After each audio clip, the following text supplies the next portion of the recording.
Hello students, कैसे हो आप सब। तो आज आपके लिए एक नया तरीका से एक नया टॉपिक लेके आया हूं मैं। Heredity and evolution class 10th के लिए बहुत ज्यादा इंपॉर्टेंट पार्ट है ये, और एनटीसी के लिए भी बहुत ज्यादा इंपॉर्टेंट हिस्सा है ये हेरिडिटी एंड इवोल्यूशन चैप्टर। तो कुछ नया तरीका के साथ मैंने इंट्रोड्यूस किया है and hope you like it. And अगर आपको अच्छा लगता है तो कमेंट करें और बताएं मुझे, और अगर कोई डाउट होता है किसी टॉपिक पे तो वो भी बताइए, कमेंट करिए। लाइक करना मत भूलना, डेफिनेटली लाइक करो, ठीक है, और दूसरे के साथ शेयर भी करो। चलो पढ़ते हैं, ठीक है। चलो हम लोग बिना कोई देरी के स्टार्ट करते हैं। अपना सबसे पहला टॉपिक है दैट इज हेरिडिटी। हेरिडिटी क्या होता है गाइस? हेरिडिटी का मतलब अगर आप सिंपल लैंग्वेज में समझने की कोशिश करो ना, तो it is nothing but the passing character from one generation to next generation, उसी को आप कहते हो हेरिडिटी, ठीक है। कैरेक्टर का जो पास होना एक जनरेशन से अगले जनरेशन को, उसी को हम कहते हैं हेरिडिटी। अच्छा, और हेरिडिटी का एग्जाम्पल जैसे आप समझे कि पेरेंट्स से जो कैरेक्टर ट्रांसफर होते हैं उनके बच्चों को, वही होता है heredity. Character transfer from parent to their offspring, ठीक है। अच्छा, ये जो कुछ भी कैरेक्टर्स की बात हम लोग कर रहे हैं या ट्रांसफर की बात कर रहे हैं, एक्चुअली उसमें क्या होता है, तो characters are encoded in DNA. पहली बात आपको ये समझना पड़ेगा कि जो हमारे बॉडी का डीएनए होता है सेल के अंदर का, उसी सेल के अंदर सारे कैरेक्टर्स इनकोडेड होते हैं, ठीक है। अब DNA passes from one generation to another generation, ठीक है।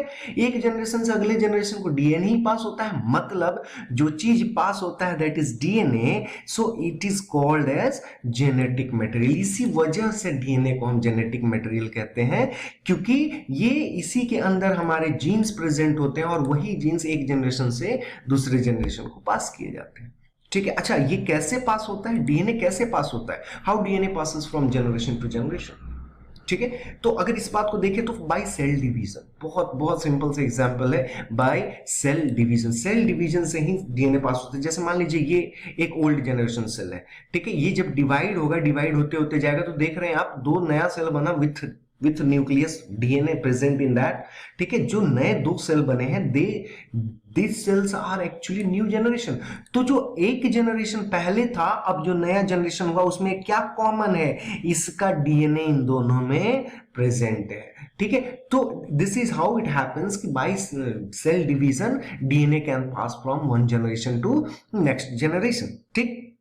अच्छा चलो, एक अगला बात इस पे हम लोग देखने की कोशिश करते हैं कि अगला पॉइंट क्या कहता है।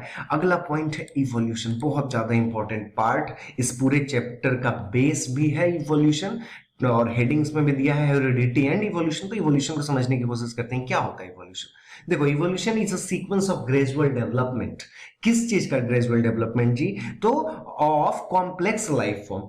कॉम्प्लेक्स कोई भी लाइफ है वो बहुत ज्यादा कॉम्प्लेक्स लाइफ बन रही है, कहां से? From a simple life form. एक सिंपल लाइफ फॉर्म से कॉम्प्लेक्स लाइफ फॉर्म का बनना, और इसके लिए बहुत ज्यादा टाइम लगता है, form over course of zoological time. Zoological time का मतलब क्या होता है? बहुत ज्यादा टाइम, ठीक है। उसको आप कहते हो इवोल्यूशन। अब जैसे क्लास 9th में आपने पढ़ा होगा कि जैसे ओरिजिन ऑफ सेल हुआ, सेल ओरिजिन हुआ, उसके बाद वही सेल डिवाइड किया, बहुत ज्यादा चेंजेस हुए और मल्टी सेलुलर ऑर्गेनिज्म बने।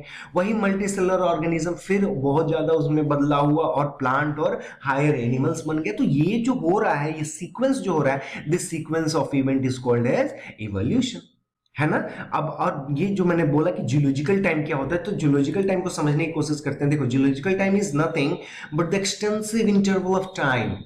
बहुत बहुत बड़ा इंटरवल होता है टाइम का, occupied by history of earth. और उस बहुत ज्यादा टाइम में क्या हुआ है, हिस्ट्री ऑफ अर्थ, अर्थ के ऊपर जितना अर्थ का अपना हिस्ट्री है उसी दौरान हुआ है। और during change with respect to geographical changes, हम बात कर रहे हैं अर्थ के अंदर जो बहुत ज्यादा हिस्ट्री ऑफ अर्थ है, बहुत ज्यादा टाइम में हिस्ट्री ऑफ अर्थ जो चेंज हुआ है, वो चेंज किसके रिस्पेक्ट में हम बात करने वाले हैं? Geographical change. जियोग्राफिकल चेंज का मतलब क्या होता है कि अर्थ का शेप बदलना, कॉन्टिनेंट का बनना, ठीक है। ये सारी चीजें हम लोग जियोलॉजिकल टाइम को मतलब एक्सप्लेन कर सकते हैं इन सब की मदद से, ठीक है। चलो अभी हम लोग अगला पॉइंट देखते हैं, दैट इज योर वेरिएशन। ये इवोल्यूशन जब भी बात करेंगे तो वेरिएशन के बिना इवोल्यूशन अधूरा हो जाता है, ठीक है, तो क्या होता है वेरिएशन समझने की कोशिश करते हैं। देखो, कोई स्ट्रक्चरल या फंक्शनल या बिहेवियरल चेंज, कोई भी चेंज हो, स्ट्रक्चरल हो, फंक्शनल हो या बिहेवियरल हो, फ्रॉम नॉर्मल कैरेक्टर, किसी नॉर्मल कैरेक्टर से ये सारे चेंजेस हो डेवलप्ड इन एनी ऑर्गेनिज्म, तो उसी चीज को आप कहते हो वेरिएशन। मतलब क्या है कि एक ऑर्गेनिज्म के अंदर कोई कुछ नया कैरेक्टर डेवलप हो रहा है किसी नॉर्मल कैरेक्टर से, उस कैरेक्टर के डेवलप होने की वजह से स्ट्रक्चरल, फंक्शनल या बिहेवियरल चेंज उस ऑर्गेनिज्म के अंदर हो रहा है, तो आप उसको कहते हो वेरिएशन। ठीक है, अच्छा, वेरिएशन का रीजंस क्या क्या हो सकता है, किस वजह से वेरिएशन होता है। सबसे पहला रीजन है हमारा सेक्सुअल रिप्रोडक्शन। सेक्सुअल रिप्रोडक्शन सबसे पहला रीजन मैं क्यों कह रहा हूं, क्योंकि मान लो अगर ये एक पेरेंट्स है, ये पेरेंट जनरेशन है, मेल और ये फीमेल, ठीक है। मेल का अगर हम देखें डीएनए या उसका क्रोमोसोम कहें तो रेड कलर का मान लीजिए क्रोमोसोम है, फीमेल का ब्लैक कलर का क्रोमोसोम है। तो जब दोनों के सेल्स आपस में फ्यूज होंगे, हैप्लॉइड सेल आपस में फ्यूज होंगे, तो एक और डिप्लॉइड सेल जाइगोट बनेगा ऑफस्प्रिंग का। उस जाइगोट के अंदर आप देखोगे तो आधा कैरेक्टर इसका और आधा कैरेक्टर इसका। तो अब ये जो नया ऑफस्प्रिंग बना है वो अपने मेल वाले पेरेंट की तरह भी है और फीमेल वाले पेरेंट की तरह भी है, मतलब पिताजी के जैसा भी है और माताजी के जैसा भी है। लेकिन प्रॉब्लम क्या है कि ना है ये कंप्लीटली पिताजी की तरह और ना ही ये कंप्लीटली माताजी की तरह है। मतलब ये है दोनों का मिक्सचर ही, लेकिन दोनों से अलग हो रहा है। क्यों? क्योंकि दो अलग अलग तरह के इसमें डीएनए आके मिल रहे है ना। तो that is what we called as variation. तो रीजन आपने समझ लिया ना, सेक्सुअल रिप्रोडक्शन वेरिएशन का सबसे पहला रीजन होता है। एक और रीजन होता है वेरिएशन के लिए, केवल सेक्सुअल रिप्रोडक्शन ही नहीं है, एक और है, that is error in DNA copy. जो डीएनए कॉपी होता है उसमें अगर कोई चेंज हो जाए, मान लीजिए जैसा कि मैंने ये आपको बताया ना कि ये एक सेल है, ये सेल जब डिवाइड हो रहा है तो पहले न्यूक्लियस के डीएनए कॉपी हुए होंगे, उसके बाद डिवाइड हुआ। तो अगर उसी दौरान, ये कॉपी के दौरान ही अगर वो डीएनए में कुछ गड़बड़ी हो जाती है तो जो नया वाला सेल बनेगा वो नया सेल पुराने वाले सेल से बहुत ज्यादा अलग हो जाएगा। तो that is what we called as variation. ठीक है, तो एरर इन डीएनए कॉपी एक बहुत बड़ा इंपॉर्टेंट सेकंड पॉइंट है वेरिएशन रीजन के लिए। ठीक है, अच्छा, इस पूरे चैप्टर में कुछ टर्मिनोलॉजीज आपको पढ़ने होंगे, कुछ टर्म्स आएंगे, वो टर्म्स आपको हमेशा यूज करने। तो मैं चाहता हूं आपको पहले वही समझा दूं कौन कौन से टर्म्स हैं। सबसे पहला टर्म है ना होमोजाइगस। क्या होता है होमोजाइगस का मतलब? होमो का मतलब होता है सिमिलर, जाइगस का मतलब होता है जाइगोट, जाइगोट से रिलेटेड है, ठीक है, सेल से रिलेटेड है, न्यूक्लियस से रिलेटेड है, मतलब सिमिलर इन स्ट्रक्चर और फंक्शन। या तो स्ट्रक्चर से एक जैसा होगा या फंक्शन एक जैसा होगा। और ये दोनों क्यों एक जैसा होगा? Due to presence of same type of gene. एक ही तरह के जीन अगर प्रेजेंट हो सेल के अंदर तो क्या होंगे वो सेल, आप उस सेल को कहोगे होमोजाइगस सेल। जीन, जीन का मतलब क्या होता है? What is gene? Gene is nothing but the particular sequence present on the DNA. Gene is nothing but the particular sequence present on the DNA. तो उसी को आप जीन कहते हो। मान लीजिए ये इस सेल के अंदर का जीन और इस सेल के अंदर का जीन दोनों एक जैसा है, दोनों, मान लीजिए मैं रेड से दिखा रहा हूं, तो इन दोनों के फ्यूजन से जो नया सेल बनेगा उस सेल को आप क्या बोलोगे? होमोजाइगस कंडीशन या होमोजाइगस सेल। मतलब इसके अंदर दोनों के दोनों क्रोमोसोम एक जैसे, आप दोनों एक जैसे होंगे तो क्या होगा? स्ट्रक्चर एक जैसा हो सकता है, फंक्शन एक जैसा हो सकता है, या स्ट्रक्चर एंड फंक्शन दोनों एक जैसा हो सकता है ना। तो that's what we called as homozygous. अच्छा चलो, एक दूसरा हम लोग पढ़ने का कोशिश करते हैं होमोजाइगस के अलावा, हेट्रोजाइगस।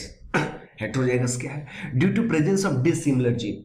अगर दोनों जो जीन प्रेजेंट है इसके अंदर, मान लीजिए ये एक रेड वाला दिख रहा है कि येलो वाला दिख रहा है, इन दोनों के फ्यूजन से जो नया बना रेड एंड येलो, तो दोनों अलग अलग है ना, तो इस कंडीशन को आप क्या बोलोगे? हेट्रोजाइगस। वही बात यहां लिखा हुआ है, due to presence of dissimilar gene cell will have different nature in structure and function, है ना। तो बस यही बात है यहाँ पे, हेट्रोजाइगस कंडीशन क्या होता है, इस बात को आपने समझ लिया। चलिए हम लोग एक दूसरा पॉइंट पढ़ते हैं, दैट इज एलील। बहुत ज्यादा इंपॉर्टेंट पार्ट है और ये इस पार्ट 1 का लास्ट टॉपिक है।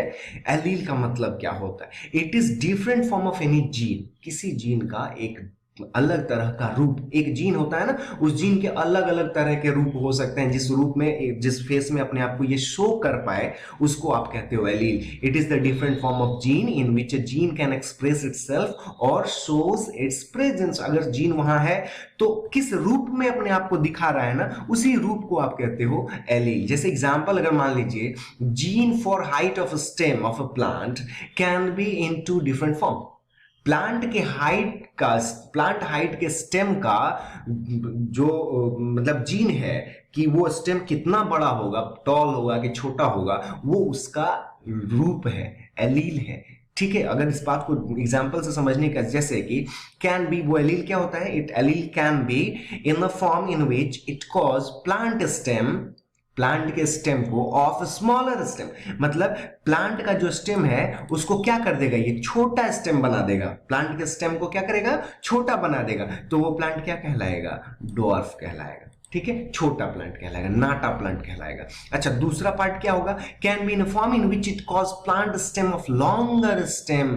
प्लांट के स्टेम को क्या कर रहा है, ये लंबा कर दे रहा है, और वो प्लांट क्या कहलाएगा, टॉल कहलाएगा। तो यहां इस बात को अगर सबको मिला के देखा जाए तो जीन क्या है, प्लांट हाइट वो जीन है। मतलब जीन मतलब कैरेक्टर, राइट, वो कैरेक्टर जो शो कर रहा है। तो प्लांट हाइट वो कैरेक्टर है जिसके लिए जीन प्रेजेंट है, और उस जीन का रूप कौन कौन सा है, वो डॉर्फ या टॉल। तो ये दोनों जो डॉर्फ एंड टॉल है वो क्या है, उस जीन के एलील्स कहलाएंगे।